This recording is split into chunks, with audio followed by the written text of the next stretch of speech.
오늘은 복음과 성령 두 번째 시간으로 옛 언약에서 그날 후에 새 언약을 통해 성취된 축복이라는 제목으로 함께 하나님의 말씀을 나누도록 하겠습니다. 여러분, 지난 수요일 복음과 성령 첫 번째 시간에 우리는 정말 우리가 성경대로, 말씀대로, 복음대로 우리가 살 수 있는가라고 하는 이 질문을 가지고 로마서 1장에서 8장 4절에 이르기까지의 말씀을 함께 살펴보았습니다.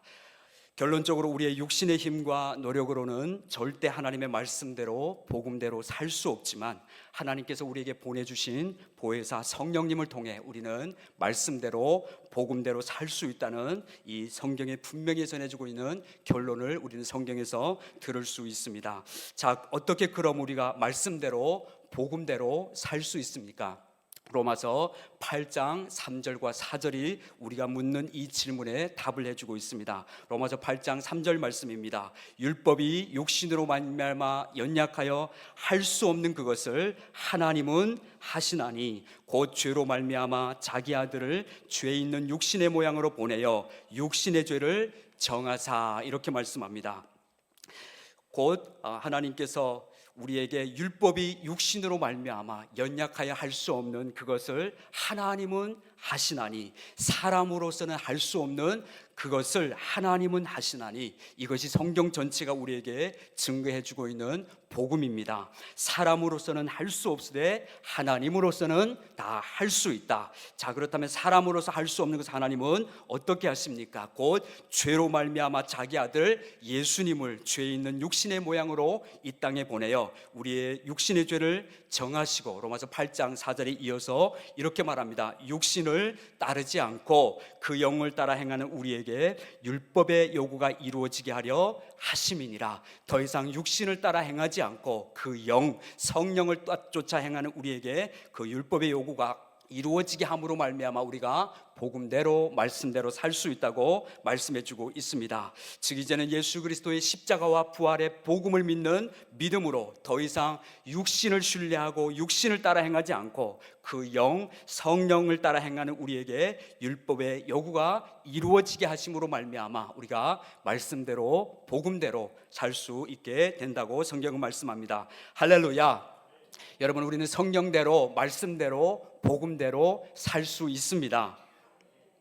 이 주제와 논의는 사실 성경 전체의 결론이라고 할 수 있습니다. 성경 전체라 함은 신약뿐만 아니라 구약 또한 이 진리의 복음을 계시해주고 있습니다. 여러분, 신약에서 로마서 8장이 말하는 복음의 결론은 성령으로 살아가는 삶을 나타내고 있다면, 구약에서 오늘 예레미야 31장 31절로 34절에서 하나님의 말씀은 우리가 구약에서 여전히 성경의 가장 중심 사상이자 구약의 결론이라 할 수 있는 말씀이 될 수 있습니다. 자, 다시 한번 오늘 본문 예레미야 31장 31절로 34절 말씀 같이 읽어보도록 하겠습니다. 시작. 여호와의 말씀이니라. 보라, 날이 이르리니 내가 이스라엘 집과 유다 집에 새 언약을 맺으리라. 이 언약은 내가 그들의 조상들의 손을 잡고 애굽 땅에서 인도하여 되는 날에 맺은 것과 같지 아니할 것은 내가 그들의 남편이 되었어도 그들이 내 언약을 깨뜨렸습니다. 여호와의 말씀이니라. 그러나 그날 후에 내가 이스라엘 집과 맺을 언약은 이러하니 곧 내가 나의 법을 그들의 속에 두며 그들의 마음에 기록하여 나는 그들의 하나님이 되고 그들은 내 백성이 될 것이라. 여호와의 말씀이니라. 그들이 다시는 각기 이웃과 형제를 가리켜 이르기를 너는 여호와를 알라 하지 아니하리니 이는 작은 자로부터 큰 자까지 다 나를 알기 때문이라. 내가 그들의 악행을 사하고 다시는 그 죄를 기억지 아니하리라. 여호와의 말씀이니라. 아멘. 여러분, 이 말씀은 당시 하나님의 선택을 받았던 선민 이스라엘 백성들이 하나님을 반역하는 우상 숭배의 죄로 인해 완전히 망해버리고 복음을 더 이상 누릴 수 없이 끝장나버린 그 상황에서 선지자 예레미야가 하나님의 부르심을 받고 이스라엘 백성들에게 선포했던 복음의 말씀입니다. 이 예레미야 33장 말씀이야말로 바로 성경 중심의 핵심을 바로 우리에게 선포해주고 있습니다.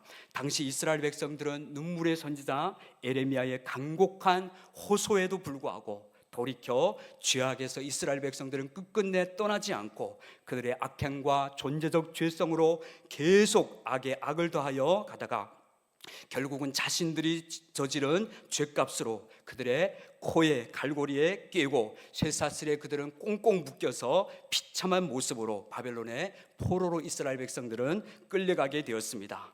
그들은 그토록 하나님을 반역하고 배신하고 우상을 섬기고 옛사람의 자아를 추구하던 자신들의 그 악행이 얼마나 무섭고 끔찍하고 처절하고 비참한 결과를 가져오게 되는지를 그들은 바벨론의 포로로 끌려가서 그 현장에서 두 눈 똑똑히 뜨고 보아야만 했습니다. 그리고 그들이 그토록 자랑하던 예루살렘 성전, 또 바벨론 느부갓네살 왕에 의해서 비참하게 철저하게 파괴되고 말았습니다.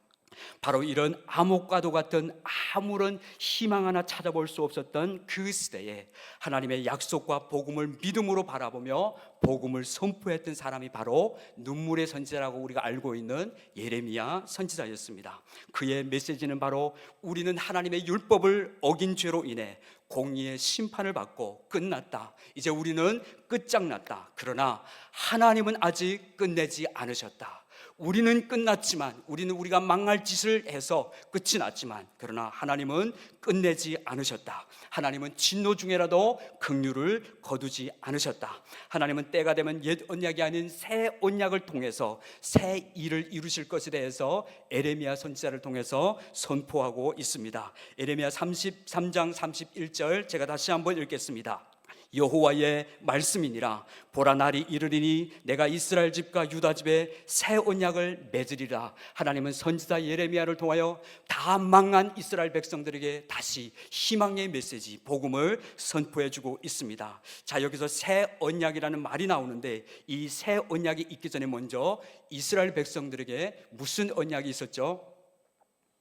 새 언약 이전에 옛 언약이 있었습니다. 그 옛 언약은 우리가 잘 아는 대로 하나님께서 모세를 통해 시내산에서 이스라엘 백성들에게 주신 율법이었습니다. 이 율법은, 하나님께서 모세를 통하여 이스라엘 백성들에게 주신 율법은 살아야 하는 법이었으며 행위로 의롭다함을 얻는 행위 언약이었습니다. 이 행위 언약이란 바로 행위로 상과 벌의 기준이 나누어지는 것을 뜻합니다.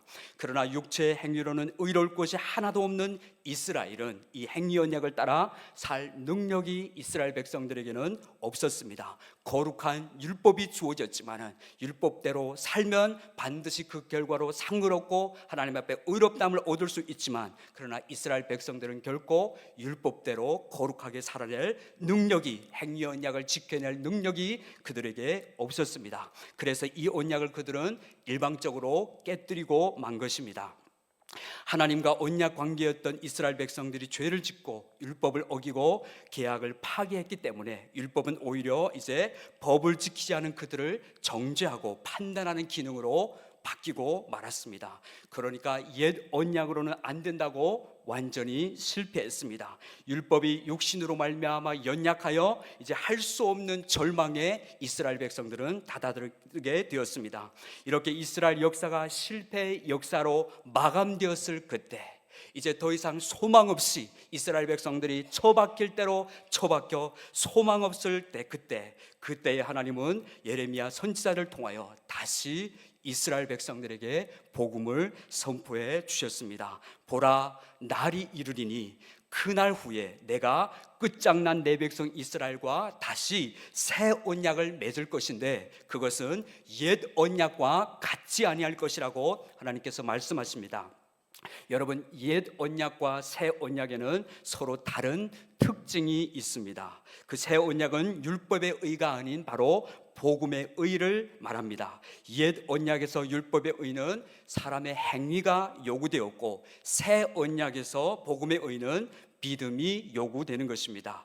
옛 언약에서 율법은 우리가 스스로 살아야 하는 법이었고, 새 언약 안에서 복음은 우리를 살게 하는 법인 것입니다. 그래서 성경은 우리의 행위가 아닌 오직 믿음으로 의롭다 하심을 받을 수 있는 이신칭의의 진리를 우리에게 선포해 주고 있는 것입니다. 옛 언약은 사람으로서는 할 수 없다가 결론이고, 새 언약은 그날 후에 바로 전제가 붙습니다. 그날 후에 하나님으로는 할 수 있다가 결론인 것입니다. 그러므로 옛 언약으로는 안 된다. 고로 이제 하나님께서 하셔야 하는데 하나님은 새 언약을 주셔서 이루실 것이라고 말씀하고 계십니다. 옛 언약은 과거에 모세를 통해 돌판에 새겨 주셨다면 새 언약은 옛 언약과 달리 우리 마음 밖에 있던 율법을 이제 우리 마음 속에 새겨 주시겠다고 하나님이 말씀하십니다. 옛 언약에서 율법은 돌판에다가 법을 새겨 주셨다면 이제 새 언약을 하나님이 이루시는데 하나님의 백성들의 마음에다가 하나님의 법을 새겨 주시겠다고 하나님이 말씀하십니다. 이렇게 새 언약의 특징은 우리의 마음 속에 그 법을 새겨 너희로 내 율례를 지켜 행하게 할 것이라고 말씀하고 계십니다. 자, 이 말씀만 들으면 너무 에레미야 31장 말씀이 단순합니다. 자, 그렇다면 이 새 언약을 하나님은 과연 어떤 방식으로 이루시는지 이 진리에 대하여 에스겔 선지자는 좀 더 구체적으로 우리에게 말해주고 있습니다. 함께 에스겔서 36장 26절 28절 말씀 같이 한번 또 읽어봅니다. 시작.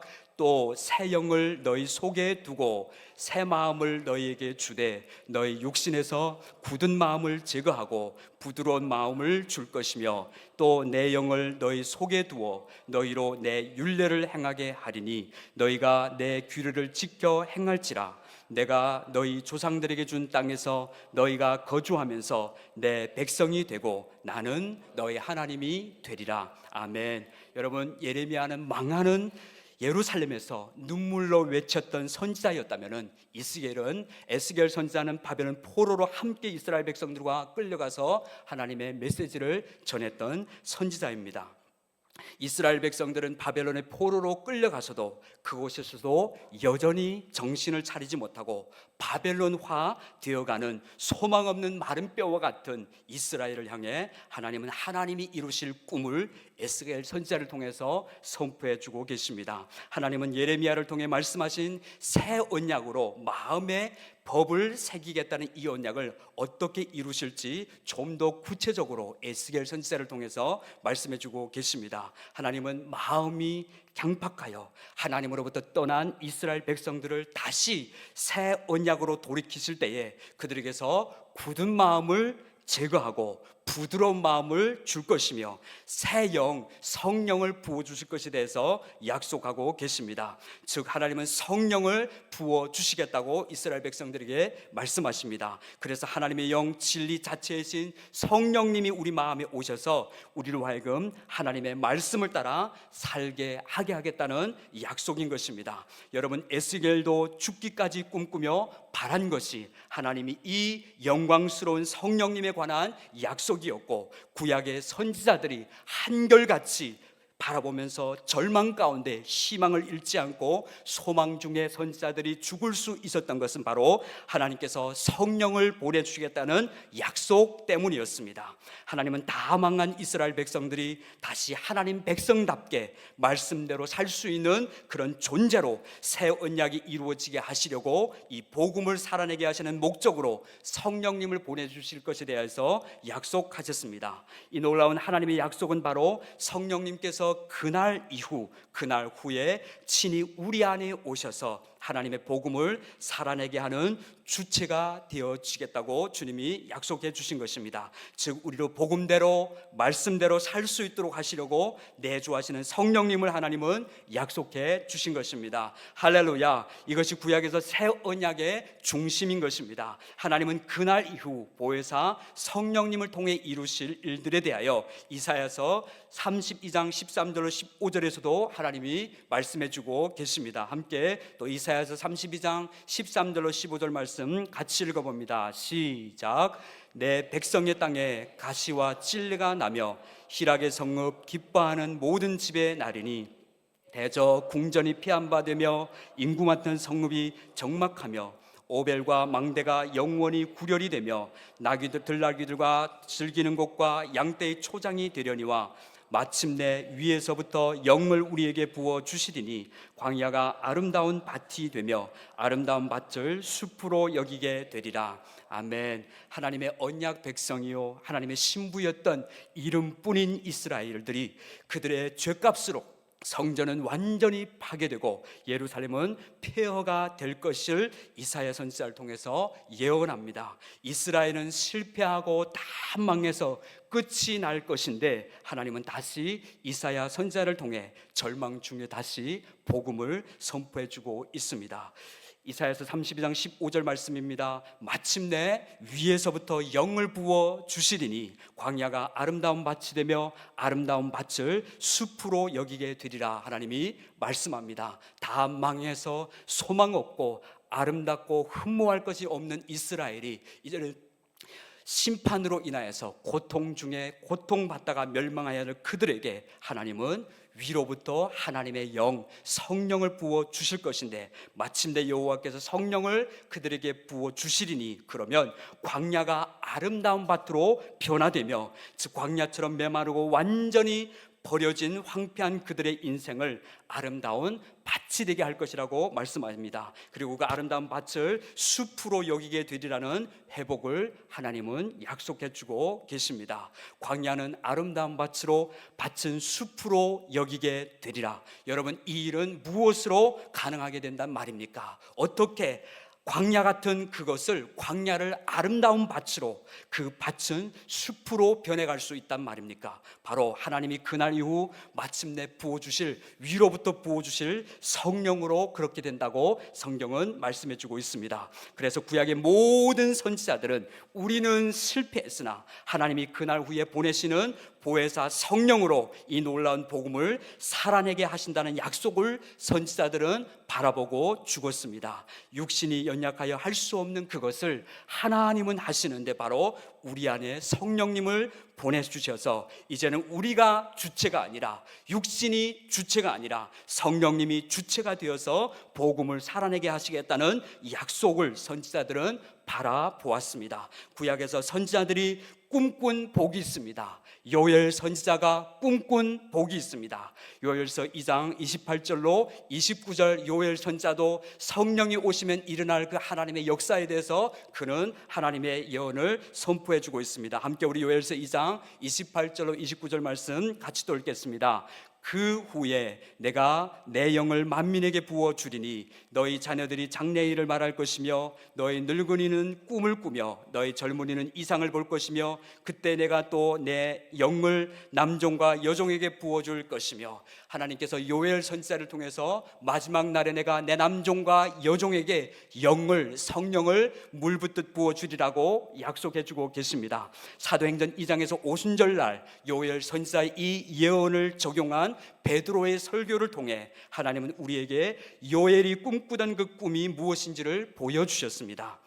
여러분, 이 성령님에 관한 주제가 지금 우리에게는 그다지 큰 충격으로 잘 들리지 않지만 구약 시대에는 죄인들의 심령 안에 내주하기 위해서 오시는 성령님이란 이 개념 자체가 불가능한 때였습니다. 그래서 사도행전 2장 17절에 보면은 말세예라고 하는 표현을 썼고 요엘서 2장 28절에도 그 후에라고 하는 조건이 붙고 그 조건이 이루어져야 성령이 오실 수 있다는 암시를 성경은 해주고 있습니다. 이것이 바로 구약 성경에서 말하고 있는 그날 후에, 즉 예수님께서 십자가에 죽고 부활하셔서 복음이 완성된 이후 이제는 성령께서 사람의 마음 안에 내주하셔도 전혀 문제 없을 만큼 죄의 문제가 완전히 해결된 이후 그때야 이루어져야만 보혜사 성령님이 오실 수 있다는 말씀인 것입니다. 만약 십자가에서 우리의 죄 문제가 해결되지 않은 그 상태에서 성령께서 우리 마음에 오시게 된다면 그것은 곧바로 심판이 되는 것입니다.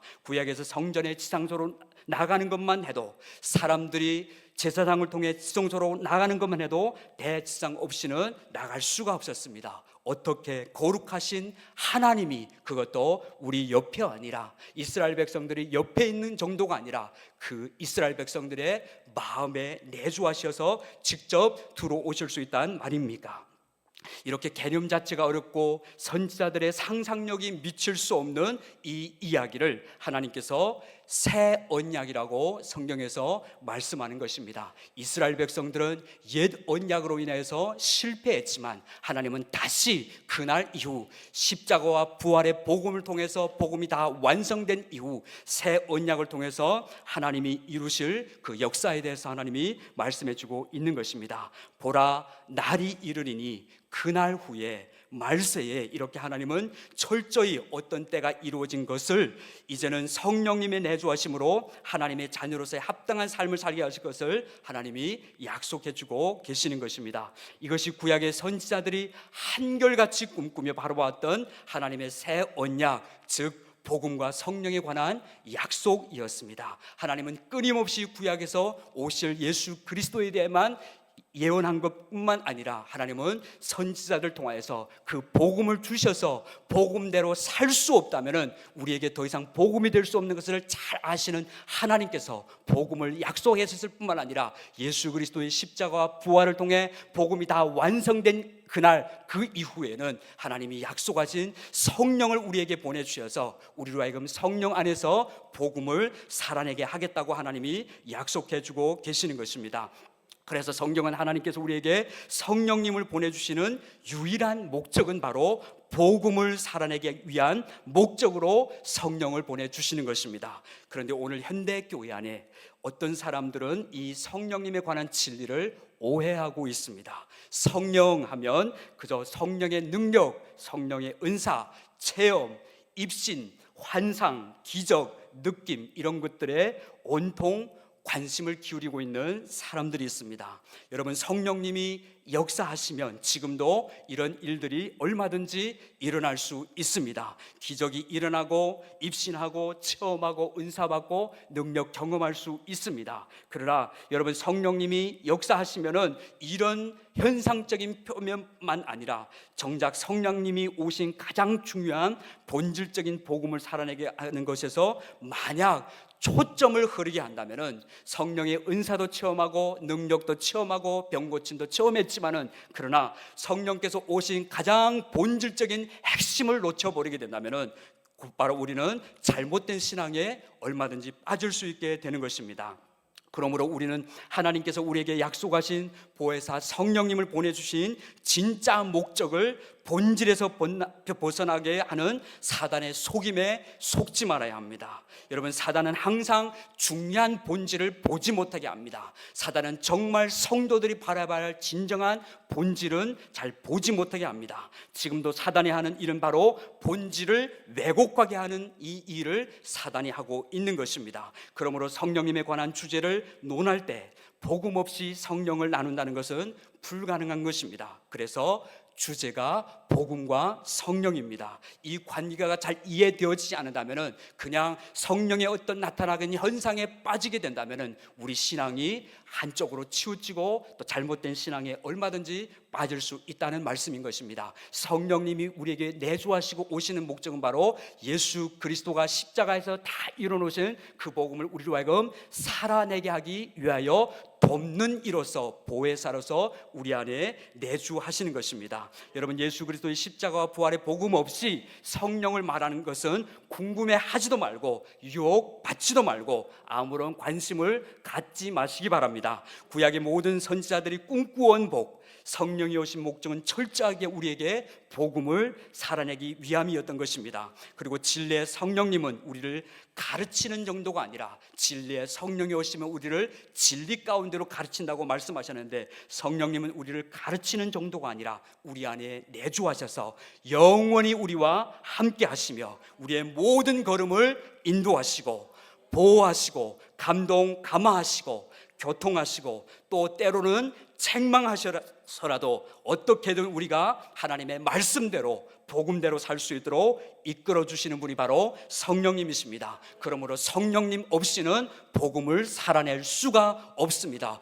어떤 경건한 사람도 어떤 신령한 사람도 성령님의 도우심이 없이는 결코 복음에 합당한 삶을 살아낼 수가 없는 것입니다. 그러므로 성령 없는 복음의 삶은 결코 불가능합니다. 복음의 삶은 오직 성령님을 쫓아 살아갈 때만 가능하게 되는 것입니다. 할렐루야. 이제 말씀을 정리하고 마치도록 하겠습니다.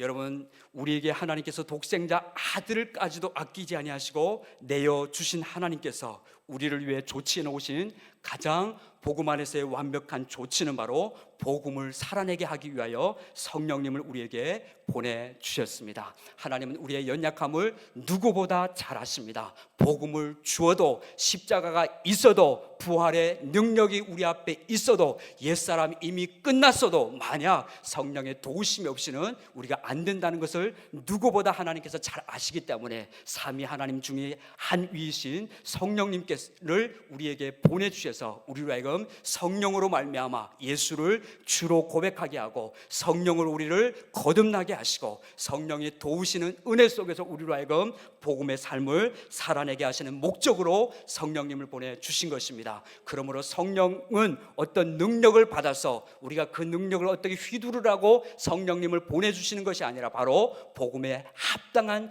증인의 삶을 살라고 성령님을 우리에게 보내주시는 것입니다. 이제 우리 모두 내주어진 성령님을 따라 말씀에 전적으로 순종하는 삶을 살아야 하는 것입니다.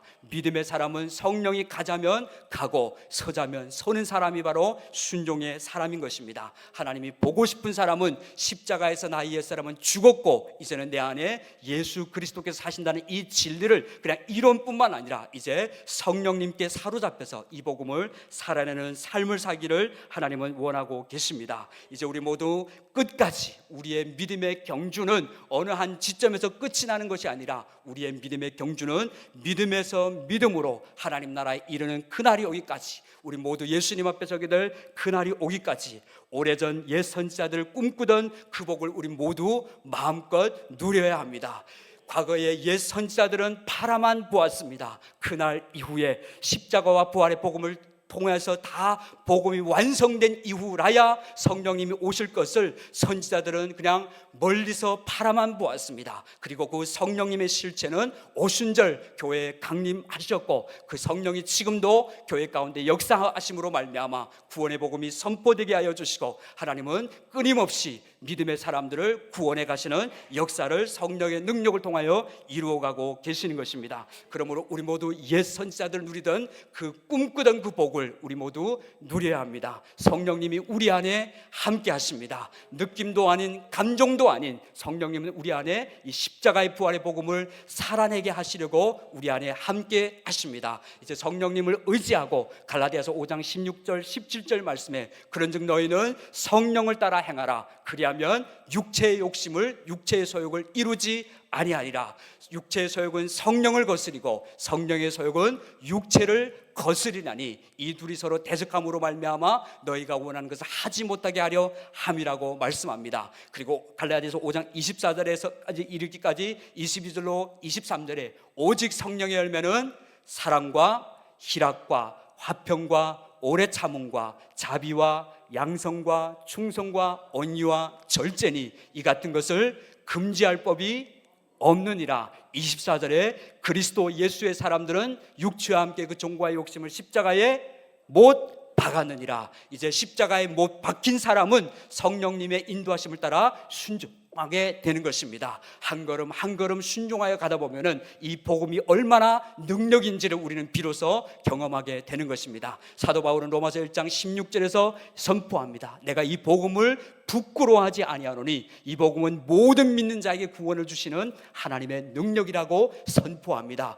복음의 능력을 그냥 머리로만 아는 이론이 아니라 우리 모두 이 복음의 능력을 누리는 삶이 되기를 소망합니다. 하나님은 우리 모두 예수 그리스도 안에서 바울과 같이 복음의 증인이 되어서 예수 그리스도의 그 이름을 선포하며 복음으로 승리하기를 하나님은 원하십니다. 우리 모두 이제 성령 안에서 복음에 합당한 삶을 날마다 살아가는 복된 신앙생활 할 수 있기를 주님의 이름으로 축원합니다.